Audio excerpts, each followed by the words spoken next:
able to see and adapt to, especially in the fast-growing world, is to recognize where we get love from, where we get joy from, and what gives us life. And the reason why this is important is because when we get these three things right, we become one, effective human beings for ourselves. And if we can love ourselves enough, and if we can exercise self-joy, and if we can appreciate our lives, it's easy for us to give the same to others. Whether it's in your business, whether it's in your career, or whether it's in your life. So what is leadership? The way I define leadership is the ability to take that which is given to you and move it forward. I'll read that again. Leadership is the ability to take that which is given to you and move it forward. And leadership must be quantifiable. And the reason why it's important for us to quantify leadership and to move things forward, it's so that we can look back and say, that's the impact that this leadership created. There are so many times we've seen people come into leadership positions and we've looked back and said, what did that person achieve? We can look back and say that person didn't achieve anything, and it's okay for us to have an opinion. But what's very much important is the opinion that that person has on their leadership themselves. So then the question I'm going to ask you is, what is self-leadership? Because that's what we're talking about today. Today we are here to talk about you, to talk about your leadership within yourself. We're not here to talk about your leadership as a manager. We're not here to talk about your leadership as your CEO, or a leadership as a parent, or a leadership as a husband, as a wife, as a brother, a sister. It's about you. Today is about self-leadership. Today, it's about the ability for you to take your whole being and move it forward. So basically what we've done now is we have redefined leadership as being the ability to take something and move it forward. That is the definition we use when we are quantifying someone's position. So you've been put into a managerial position in a new company.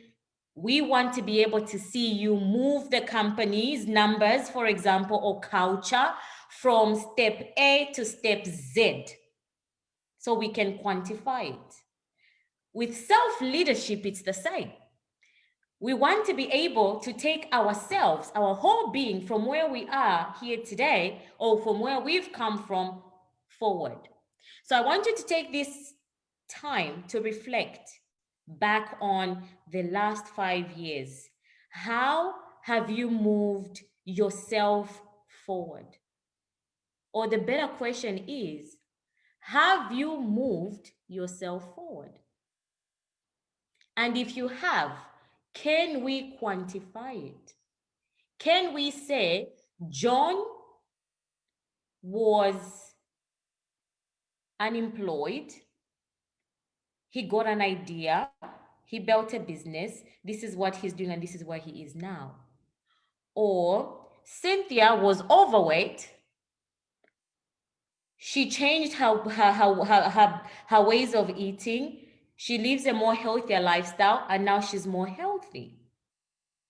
Now we're trying to quantify, we're moving things forward.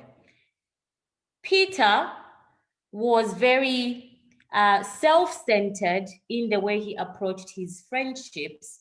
He recognized that, and now he's done a lot of work in self-development and he's a better friend. Self-leadership.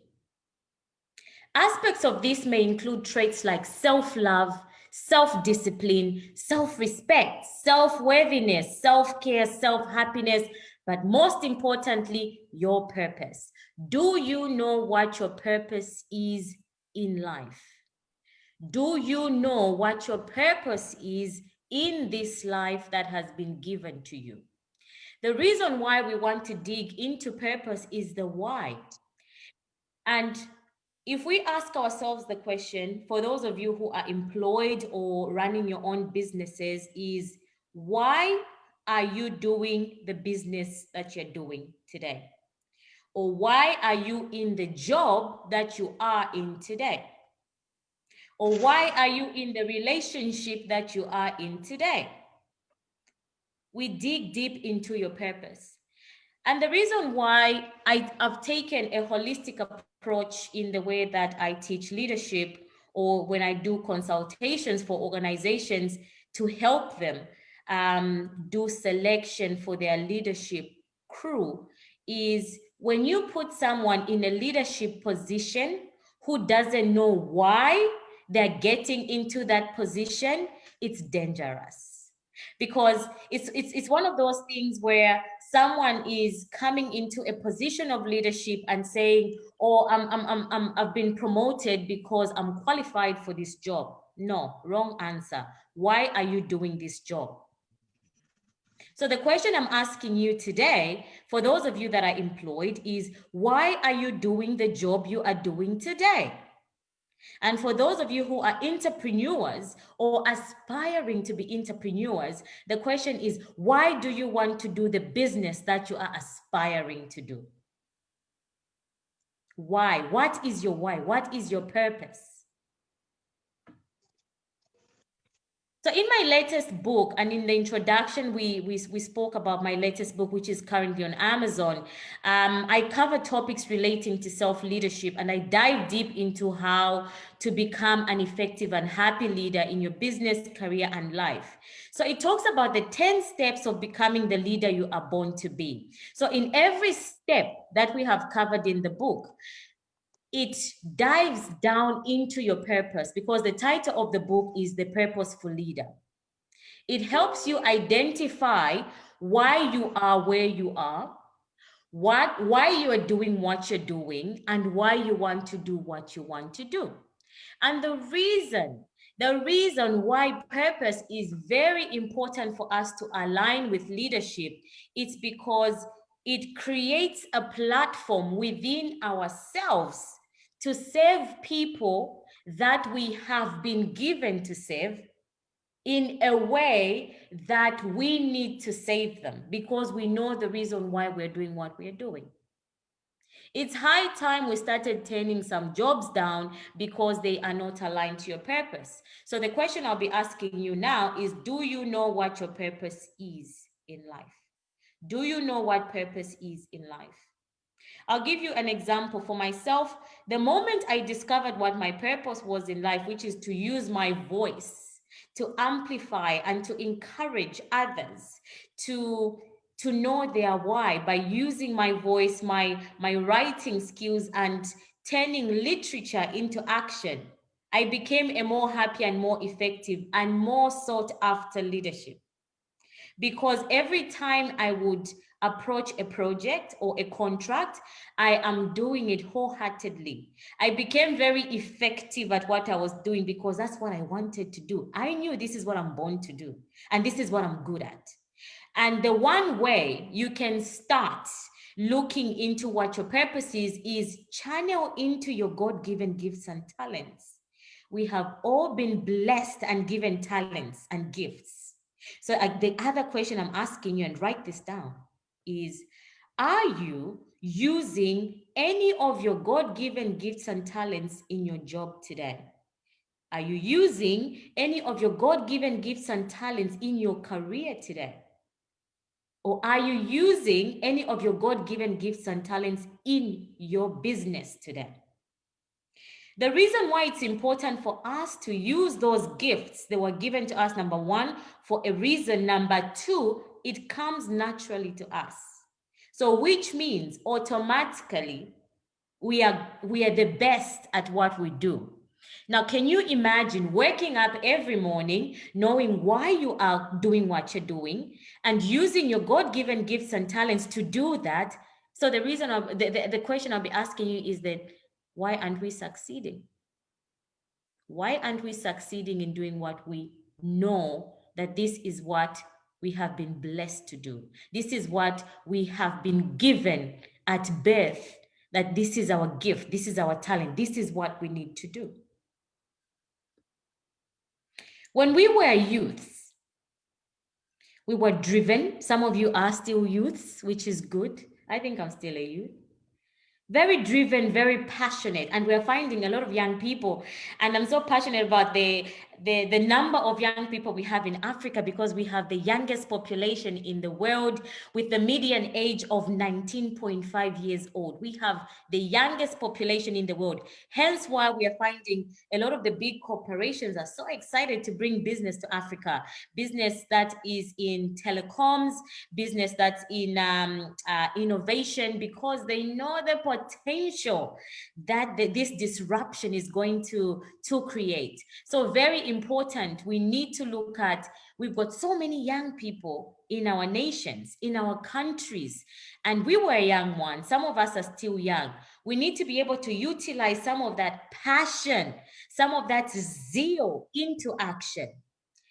For those of us that went to school, education taught us, it gave us a roadmap to get to the next step, but it did not give us everything, but very important.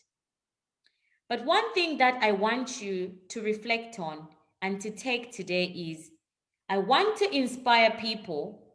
I want someone to look at me and say, because of you, I did not give up.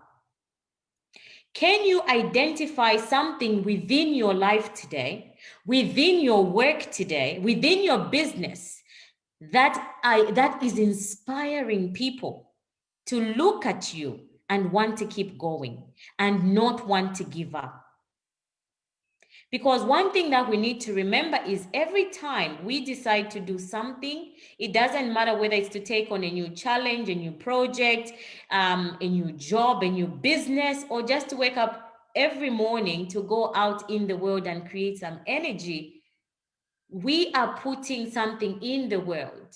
So the question that I always ask people is, what is it that you have done this week, this month, this year, that you can look at, that if people looked at you, they can say, I felt inspired by what you did? Branding. Branding is very important.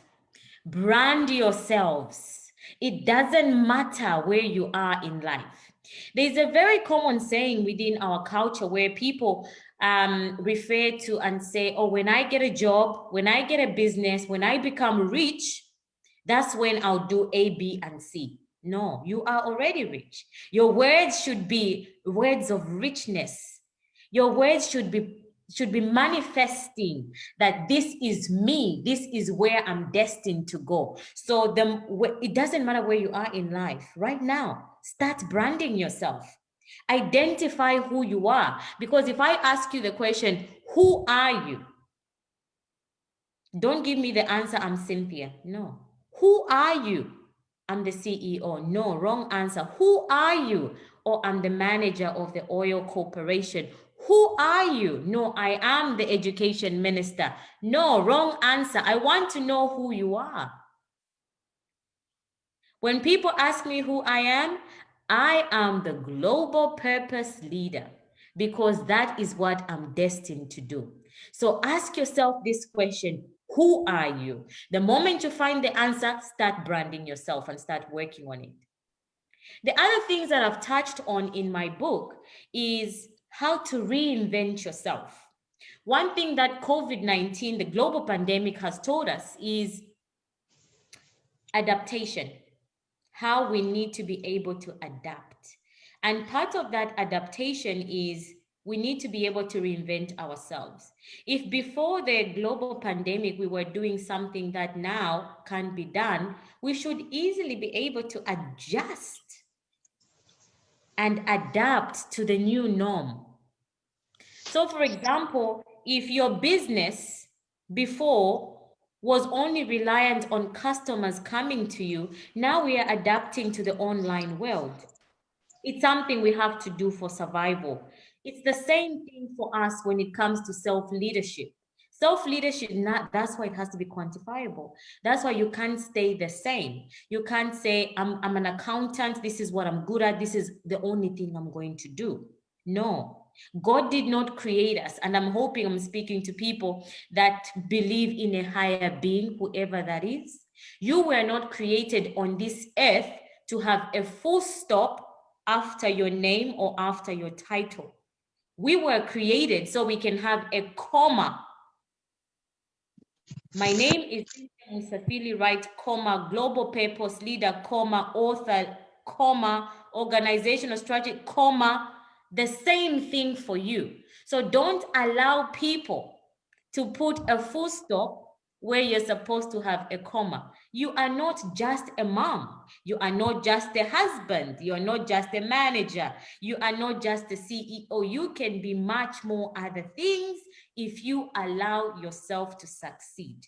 So give yourself permission to succeed. Give yourself permission to reinvent yourself, because you can be whoever you were destined to be. Purpose. We've spoken about purpose. And the question I've asked is your business, is your career, is your life aligned with your purpose? For those of you who don't know your purpose yet, this is something that we have created a workbook, which we finished working on, and is going to be available end of this month, which is all to do with finding your purpose. Because we received a lot of feedback from the book where people, some of our readers said, it's fantastic, but I want to really find out what my purpose in life is so that I can channel my energy into the things that I'm destined to do. So we've put together a 15-page workbook that is just focused on finding your purpose. And the link I'm going to share after this, when you go in, you'll be able to see how you can pre-order that workbook or register for when it becomes available. It's an e-workbook, so you'll be able to download it. Now, putting it in action. A lot of people will talk about self-leadership, purpose. It all sounds fantastic, but then we need to dive deep into how do we then put all this in practice. So if you're running a business, a career, or it's about your life, you want to get your life right, you want to lead yourself within your life. Sometimes it's hard for us to lead ourselves. We need to know how we can put this into action. So again, in the book, we have discussed how to put this into action. It's also going to be available for you, the slides. So now I want to talk about your vision. What is your vision for your life? What is your vision for your self-leadership? What is your vision for becoming the most effective leader, the most sought after leader within your space? So whether your space is engineering, innovation, or wherever your space is, what is your vision for that? Or whether it's just your life. The reason why I've put power of 10 or think 7 generations is, and every time you think about your vision for yourself or for your business or for your idea, we always need to be able to think, we need to create 10 people within my space who can think the way I think, so they can pass it on. And when we are innovating anything, whether it's an idea or it's a good deed, we always need to think about 7 generations forward. 7 generations after me, can they look back and say, Cynthia did a great deed. Cynthia was a great leader. This is what she did. We look back today and we've got great names like Martin Luther King. We've got Nelson Mandela, Mahatma Gandhi. Several generations after, we can look back at their leadership and say, wow, they led well in this area. So the question I have for you today with your vision is, how big is your vision? Because your vision should always be big enough for you to think 7 generations forward. Your vision should always be big enough for you to say, we need to create 10 people to take this vision forward, the power of 10. We need to create 10 Lupita Nyong'os in Africa. We need to create 10 Chimamandas in Africa. We need to be able to create 10 Oprahs. Why not? The vision is big enough for us to look and say, this is great. Let's create 10 more people who can take this forward.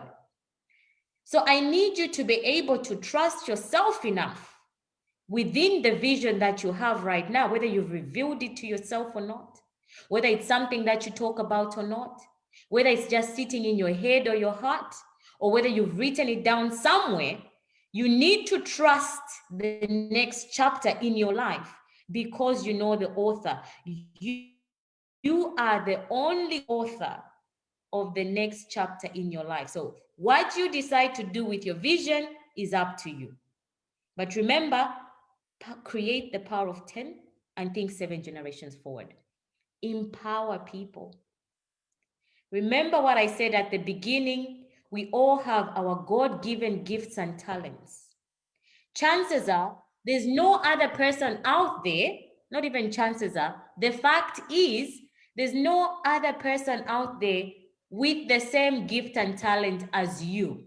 They can be similar, they can be named the same, but the impact at which you can take it, you are the only one who can determine that.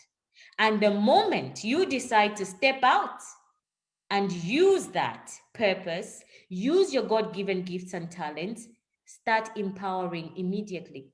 So we can create the power of 10. We can create 7 generations forward. But most importantly, and this is something that I see a lot in Africa, in comparison to the West, is that we don't use the power of collaboration. Collaboration is important. And the reason why collaboration is important, I'll give you an analogy that one of my clients earlier on in my aged care work gave me. They said, look, you've got two hands. If you decide to go at anything alone, you are limited because you only have two hands. But if I decide to go at it with John and Peter and Mary, we automatically have 2 times 3. So now we have more hands. In fact, we actually have 8 hands because 2, 4, 6, 8. So with our 8 hands, we can achieve more. And what that means in terms of profit, in terms of dollar signs and money or naira, it means we make more profit too. So every time you try and go at something alone because you feel like you can't work with others because you want to be the mastermind behind it, you are limiting your income. Always think that way. It's not about the recognition. It's not about people saying, oh, he created that, he invented that. Even the great inventors had to get help along the way. This is something I want you to employ in your everyday. Diversify, work with others, collaborate, diversify. Diversity comes in so many different shapes and sizes. I've had the privilege of working with some great teams, people from Asia, Africa, Europe, you name it, everywhere. And people of different age groups as well. People in their 60s, baby boomers, to Gen X's, Gen Y's. And the beauty about it is you don't only get the diversity in terms of the differences in the people, you get diversity of thought. And diversity of thought is valuable because everyone is bringing an idea to the table that you wouldn't have had if you did not include them. So make sure you diversify. And after you finish doing that, give back. Always give back. It doesn't matter how small, it doesn't matter how big. Self-leadership is about giving back. It can be giving your time to mentor someone. It can be giving equipment. It can be giving anything. But always remember that you have a duty of care as a leader to give back, or as a human being to give back. Our purpose in life is to help others. And if we can't help them, let's not hurt them. So give back. Very important. And then if there's nothing you have received today that is resonating with you right now, the one word I want you to keep in your head and your heart is resilience, resilience, resilience, resilience, resilience. It is not easy being a leader or leading self. It's not easy, even leading others. You have to be resilient. You have to be resilient. You can't give up. It's a competitive world. It's a judgmental world. It's not a fair world. It's a fast changing world, but you need to be resilient within yourself, because only you can take the impact of your vision, your purpose, your gifts and talents forward to as many places, as many people as possible, because it's your gift. It's no one else's gift. Newsflash, 2021 is in less than 3 months. Believe it or not, 2020 is finished. So don't let anyone waste your time. So if you've got people in your life, friends, sometimes family, that you feel like they're just weighing you down in discovering your purpose and what you need to do in life, sometimes we have to sieve that. And it's okay. It's okay sometimes, because I can assure you right now, the road to success and the road to good leadership is a lonely place, because not everyone is going to understand that which you're destined to do and that which you are going to do. But remember, it's the same people that will come and appreciate and pat you on the back and say, great job, you did well. So don't let anyone waste your time. And if they can't lift you, then they can't drop you. So stop worrying about what people will say, what people are going to think. Some people said, I remember when I first started channeling more into my work, some people said I had changed. Some people said I was not cool anymore to hang out with, because all I wanted to do was to talk about bigger visions and purpose. And people will say that, and it's okay. But one thing I realized, and I became very famous for this saying in South Africa last year when I was there for the Female Wave of Change global conference, was for this saying to say, if they can't lift you, then they can't drop you. So don't worry about what people say or what people will think. Step into your power, because it's the same people that will come and want to sit next to you. So it brings us back to where we started. Where do you find your love? Where do you find your joy? And where do you find your life? So once we identify where our love is within ourselves, where our joy is, and where our life is, it helps us to channel into what gives us purpose, what makes us wake up in the morning to go and do the things that we are doing, that we love to do. But very importantly, self-leadership starts with you. That's why it's self-leadership. So identify where you get your love from, where you get your joy from, and where you get your life from, so you can become an effective leader, a sought-after leader, and a leader that will lead others with love, with joy, and with life. So what's your story? How are you changing your narrative, and how are you leading yourself? So again, remember, our book is on Amazon, and this presentation as well is available for you to have free of charge. I'm going to add the link now to just under in our charts, so that you guys can have the link to get the presentation. Because remember, I did mention that I wanted you guys to pay attention. Let's have a look. New share. No, I don't want new share. Okay. Not a problem. All right. I'm just going to grab that link for you so you can grab that presentation free of charge. And then we'll go into questions.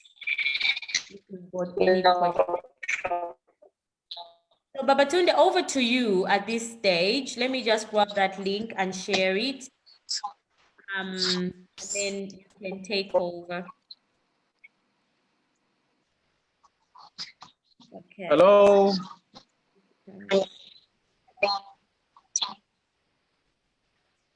All right. Recording. Okay. All right. Yes. Hello, Cynthia Wright. Hello, how are you? All right, I'm just sharing. Can you hear me? Yes, I can. Sorry to cut you. Okay. I have just shared the link. Okay, it's okay. For those of you listening, yeah. Great.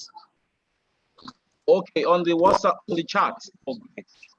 Yeah, just under chart. But I think the host will also share the link in Telegram. Okay. Thank you so much, Cynthia Wright. My name is Dele Idris. I'm your host, but today, yes, nice to meet you too. But today, actually stood in for me because I had some issues. So I apologize for joining late. I think I tried to learn your language a little bit before joining this. I should say Mulishani. Mulishani. I hope I'm correct. Great, great.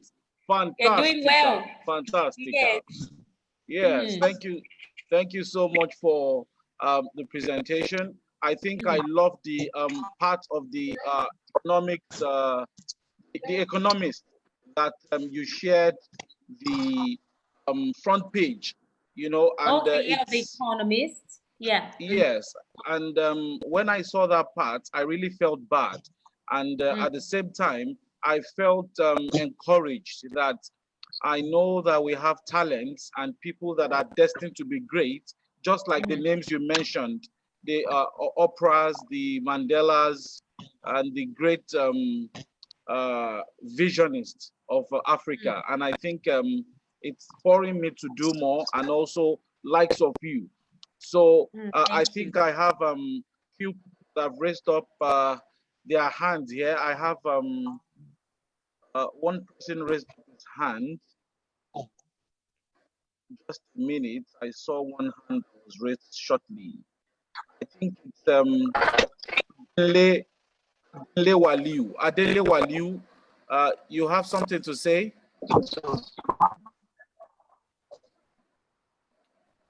Adele Waliu. No?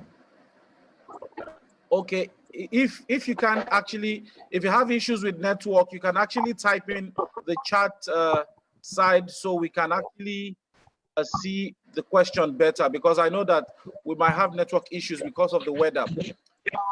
Okay. In Lagos, Nigeria right now, it's actually raining heavily, and we have some network issues. So there might be some. So as I was saying, I was looking at the economics magazine front page, and it made me to think: why would the editor actually think about Africa in such way? And it got me thinking: the way we project ourselves, especially when you look at the foreign tabloids, the way Africa is being projected. The recordings we see are recordings of slums within Africa, recordings of slums, recordings of the low-income areas, villages. So I begin to wonder, why are these images being the one that are projected? And it got me thinking, Maslow's triangle, in terms of what are the needs of a man. And I keep thinking, now the basic need of a man, which is food, is what a lot of people are still engaged about. And I go to the highest peak, which is the social, that feeling, that fulfillment, sense of fulfillment, which is the highest peak. You have this sense of fulfillment. So I begin to think, how can an average African actually that lacuna, that gap between you just thinking about what to eat and you just getting fulfilled. How do we bridge that gap? Mm-hmm. How do we bridge that gap? An average African, what do you think? I like how you put it, and I'm going to throw it back to the audience. How do we describe an average African? If there's such a thing as an average African, who's an average African? Is it someone who's got a job or a small business, or someone who doesn't have anything? Or how are we describing an average African? Because you find that when we talk about the social fulfillment, the top peak, you find that there's a lot of people with money that are not there yet.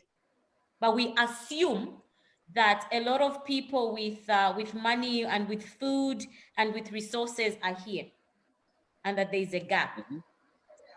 And the reason why I think it's like that in Africa as opposed to the West, because we see it a lot here, and I'm glad I can see a colleague of mine is on here, and she works in mental health, and she would be able to tell you that a lot of the mental health issues, or people that have got mental health problems or illnesses, sometimes we find the majority are the people with the money. So social fulfillment does not necessarily put you up here. Sometimes you find that someone who you might describe as being average, who's just thinking about food, might be so fulfilled socially, mentally, and within themselves that the only worry is just food. So then, when it comes to bridging the gap, I think the gap we might be referring to is the gap between the haves and the have-nots. In terms of bridging that gap in Africa, I think it's a job that we all must participate and look at what is it right now within our continent that can bridge the gap. And the answer to that, to be honest, from me, it's entrepreneurship. There are no jobs that are going to come and bridge the gap. People with the haves are not, don't have enough to give the people with the have-nots, because the people that we are referring to as the average African, what we need to be able to give them are sustainable solutions that are going to be able to help them not to worry about their next meal tonight or tomorrow. So the question would be, what are those sustainable solutions that we can give them? And looking at the population of Africa and the way it's growing rapidly, we need to grab our resources back, and we also need to channel into how we can empower people to become their own leaders, their own business people. And I know there's an issue with capital. Where do we get the capital to start a business? And those are some of the things that we need to look at. We need to collaborate with people in diaspora like ourselves. Africa, we've got 140 million Africans in diaspora. And every year we are sending almost the same amount of money within remittances to Africa. The money is there. We need to be able to see how we can channel some of those funds to help these people we're calling as average Africans to start sustainable businesses that are going to give them their next meal for tomorrow. That's the only way they're going to survive. Because we don't have enough industries. We have more universities than industries in Africa. Overeducated average Africans, I think. A lot of people are educated, but there's no jobs. There's just no jobs. So we need to build businesses. Yes. I saw a publication. Yeah. I saw a publication. It was on Fox News. It was actually on Fox News. And on Fox News, they were doing the analysis of immigrants that are the most educated in America. And I saw they mentioned African countries, Nigeria. In fact, Nigeria was one of the top African countries that are most educated. And juxtaposing it with even the Americans that are not, that are educated, the gap is so wide. So I'm thinking, if there is so much brain drain, and we have a lot of blacks that are actually developing the third world countries. For instance, one of the best aerospace companies in America is owned by a South African. In fact, they just launched a rocket into the space just recently, that even the United States president was invited into his company. He is one of the billionaires and he's a South African. Now, we have a lot of these people really developing. So I begin to wonder, now coming back here, these same people, if they are invited into the African context, they've actually done a lot for themselves out of Africa. They come back to Africa. Now, why are they not able to make the same level of impact positively in Africa? That is a big question for me. I don't know what you think about that. I can answer that straight up. Too much red tape. There's too much red tape. I can give you an example. It's easier for me personally to set up a business here in Australia and to go to a bank, show them my business plan and get a loan for my business from a business plan, and they will give me a loan and an overdraft account for me to start my business. That can be done in a space of a week. But whereas if I come to Africa, I pack up my bags and say, I'm coming to Zambia and I'm going to do the same, it's not going to happen.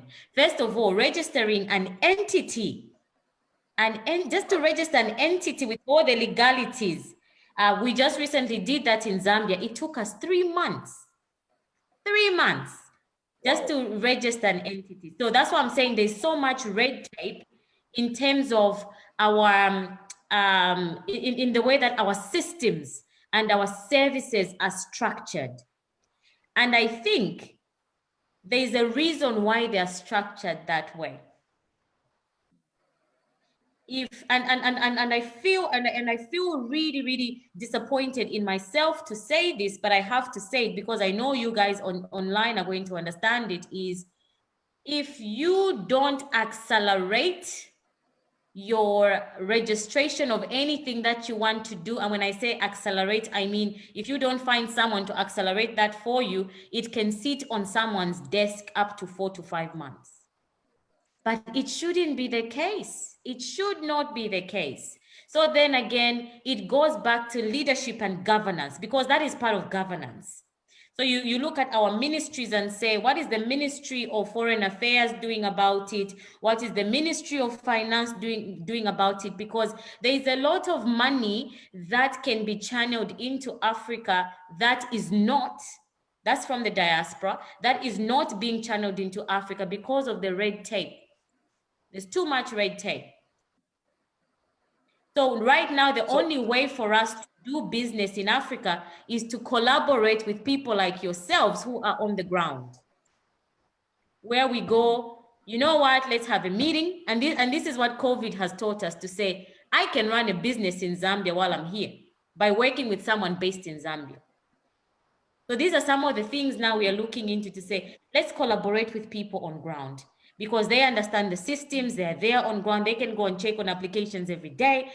But it's a long shot. Not everyone has the patience to work like that. But those are some of the things that we need to fix. The red tape. Now, I know that there are some African countries that are trying to breach that barrier of a red tape. At least I know of Rwanda. Yes. I know of Rwanda. I know that in Rwanda right now, you can register your business in less than a day, which wasn't there before. And I know that's why Rwanda is one of the fast rising countries in Africa right now. I know that. However, if you look at the ratio of countries that are actually doing so much to attract so much investment, and you look at those that are actually chasing away investors, it is still not balanced. And you begin to think, now, for instance, Nigeria is the most populous Black African country in the world. Now, and you come back and you see some of the leaders that are supposed to be like examples, shining examples to the youths. They come here. I meet some of them when I travel out. And when you travel out and you meet some of them in the developed countries, for instance, don't let us talk too far. At the airport, just at the airport. Okay. Yes. Now, even if you have never been to any European country before, or any North American country, or if never been to out of Africa before, once you land at the airport of any developed countries, someone that was unruly in his own country automatically aligns. But immediately he gets back to his own home country, there is this feeling that there is unruliness, there is indiscipline. So there is this mentality that we need a paradigm shift from. And I think it needs to start from ourselves, individuals, because before we used to talk about leadership. Leadership is not about those in government. Leadership is about individual. You as a person, how are you able to impact your immediate society, starting from your own home? So it's more about looking inwards now, because like you see somebody that on a normal day is in his house, he will increase the volume of his radio set, disturbing his neighbors, goes to another environment, he sees that there is serenity in this place, and he finds it difficult to do that thing which he does in his own country naturally. He's not being told. So that tells me that each and every one of us has a role to play in leadership and impacting his community. So I think this is what we need to preach. Then another thing I'm looking at is now in the context of career, we have people that have just graduated from the universities or the polytechnics. A lot of the school curriculum doesn't have leadership in it.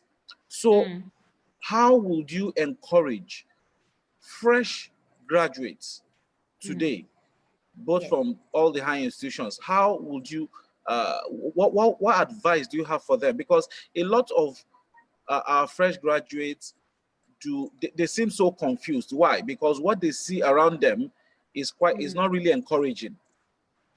Now, for instance, I've spent 5 years in school, hard labor, reading, burning the midnight candle, and I graduate from school. Now, what I see that is the society is encouraging is Big Brother Africa. If they don't encourage Big Brother Africa, you see an artist that is from the ghetto. He's making millions of naira. He's even invited to corporate functions to come and entertain the corporate world. So these are the things that you see today. So for youths that are looking at life from that angle and getting really discouraged because they feel that, after all, someone that didn't go to school is now talking with the president, is now talking with the MD of an organization. So what do youths need to do to remove that mindset? I think it's very important for us to recognize that our education systems in Africa are designed for our candidates and our graduates to go and become employees. The syllabus, and it has been for a long time, and it's only now that I'm starting to hear about that they are putting in certain other aspects in the syllabus that are going to make people become a little bit more innovative. But I think it's still a long way for us to get there. To be honest with you, I don't see, and I love the fact that Nigeria has built an industry in entertainment that is actually creating jobs, because America has done the same, and it's a big enough industry where people can actually, even you've got now colleges that specifically just will educate people to become entertainers, and it's okay.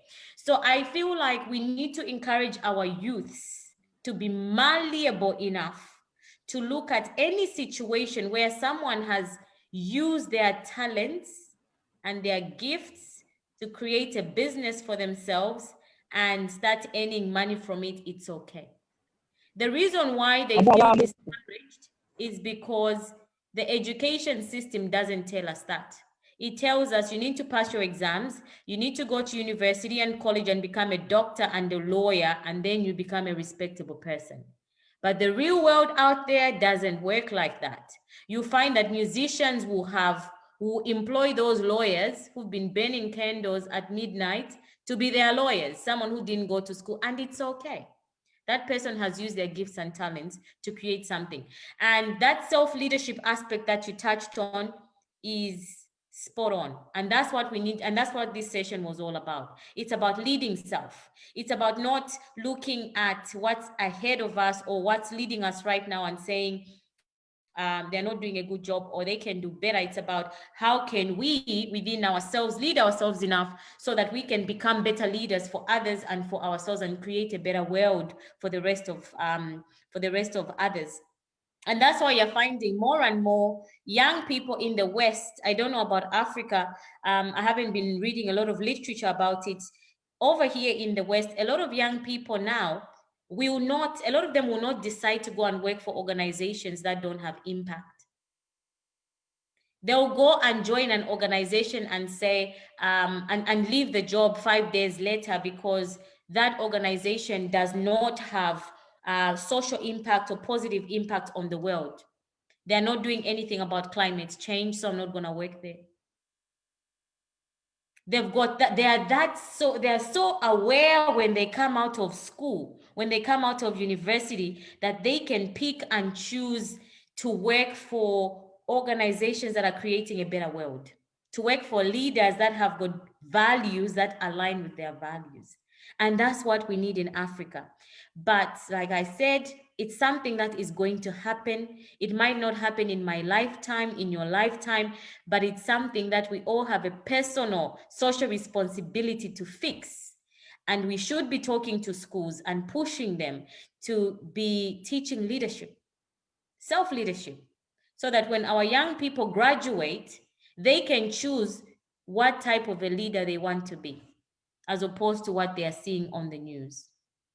But well done on Nigeria for creating that entertainment industry, because you know what? It has somehow put Africa, not even somehow, it has put Africa on the map to say that, wow, there are some talented Africans out there. When you turn on Netflix now, it's full of Nollywood movies, which is amazing. You go, oh, now I can see Black people. So the children we're raising here, we feel good about it because they can watch Black people in the West performing and acting just like white people.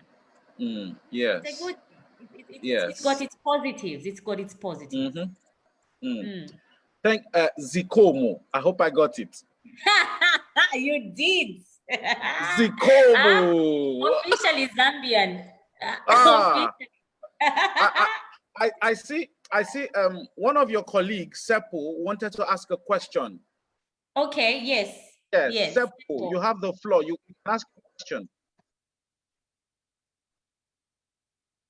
I know he raised the hand, so you can ask a question, Seppo. I've asked you to. Hello. Can everyone hear me? I can hear you loud and clear. All right. Okay. Yeah. Sorry, I'm not on camera because I'm already in my pajamas. Yeah, it's a bit late. All right. It's late here. Yeah, I just wanted to make a contribution about, you said the new graduates who are graduating. What can we encourage them to do? I remember having an expatriate from West Africa. Sorry, Seppo. Are you calling from Zambia? Sorry? Are you calling from Zambia or you're calling from Australia? Australia. Yeah, but I'm Zambian. Okay. Yes. Yeah. So I was saying I had an expatriate lecturer when I was doing wood machining, and he taught me technical drawing. And each and every time he would encourage us to go where there's competition. He would say, Seppo, don't look for a job in smaller towns. Go to the capital cities where you'll receive a lot of competition and you'll be able to learn more.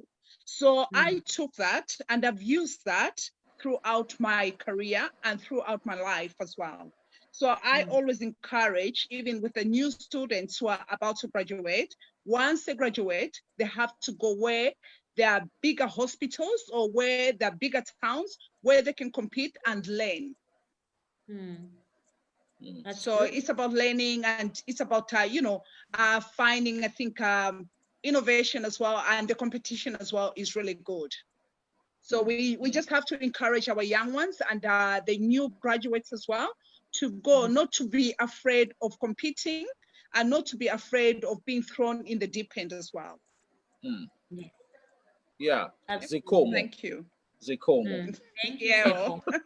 Now, she said something. She talked about she was learning wood machining, and that makes me think she's more of a technical person, right? Am I correct?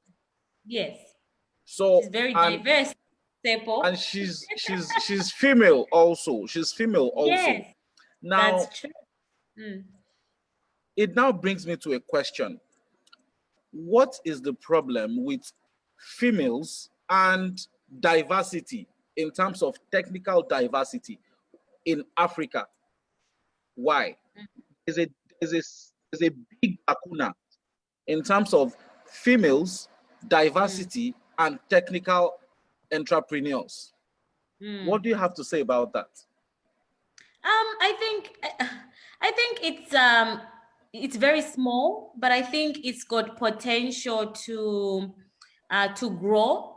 And I'll just I'll take us back to the point I made earlier about our visions and creating the power of 10 and 7 generations forward. I saw this in South Africa last year, where they actually have the South African Council of Women in Construction. And the government has championed to give almost 30% of all construction contracts to women. So it's something that a lot of governments are recognizing, but I feel like the women that are in technical businesses or technical careers, I think we need to be able to encourage them to share more about those experiences and those businesses, because the more we tell some positive stories of success, the more that other women will get encouraged to do more. Because a lot of our parents, again, we have a cultural battle, because a lot of our parents who are baby boomers, they never grew up with women being entrepreneurs in technical or having careers in technical industries. So you'll find that with their girl childs, they'll encourage them more to go and do softer skills or more other sort of skills or careers like medicine or being a lawyer, because those are some of the things that they grew up with.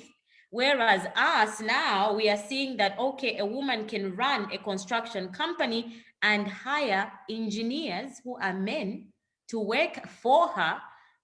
It's happening now. So those are the stories we need to publish. I just feel like we need to become like The Economist and start putting some of those stories on our front page, where we feature women in those technical areas to share those stories, so we can be empowering our young women in Africa. That there's more to life than just looking good. You can look good in a technical field. Awesome. Yeah. Yes.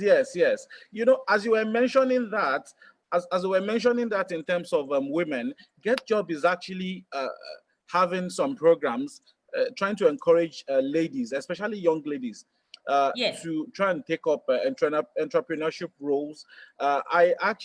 We have a session, and I'd love you to be part of that session. Let me just share my screen so that you see the session. Okay. We are. Can you see my screen? Yes. Okay, you can see this session. You can see that I like the we title. are. Yes, you know.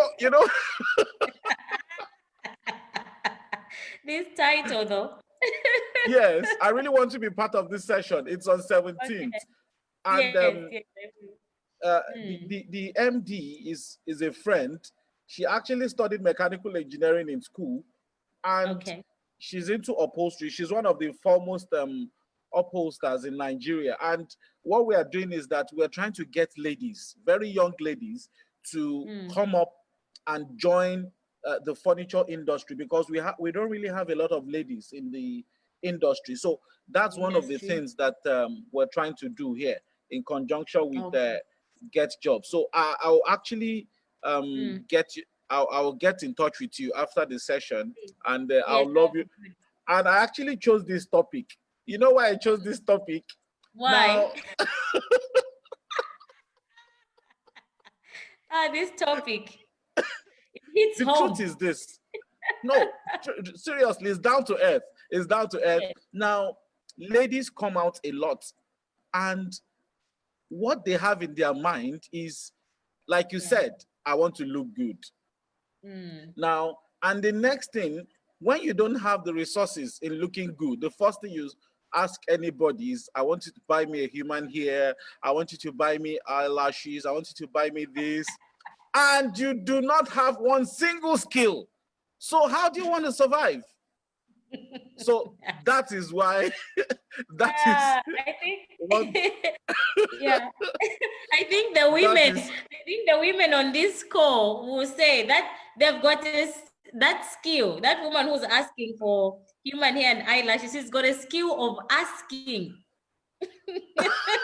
It's a skill. Well, it's a skill anyway. It's a skill. I agree. It's a skill. I agree. So that's why, that's why we are bringing this kind of session to Get Jobs. And it's it's interesting. We have your kind of person here, so that a lot of females will be really encouraged. So like I said, I was supposed to join earlier. There was a mix-up. Tunde actually stood in for me, but this is me. I founded Get Jobs. My name is Bamidele Idris, and we are currently over 22,000 on the group, on the Telegram group. And thank God we're recording this, so we can actually show all our members. And it's, as we're talking now, we're live on Facebook. So I could actually, yes, we're live on Facebook. So I could actually send you the link so that you see. Yes. So your link, I'll actually share your link with all our members, and also with all in our social media platforms. So definitely we'll be able to reach across. And I'm actually interested in that your book. It looks juicy. So I'm actually interested in that your book. Yes, I'm actually interested.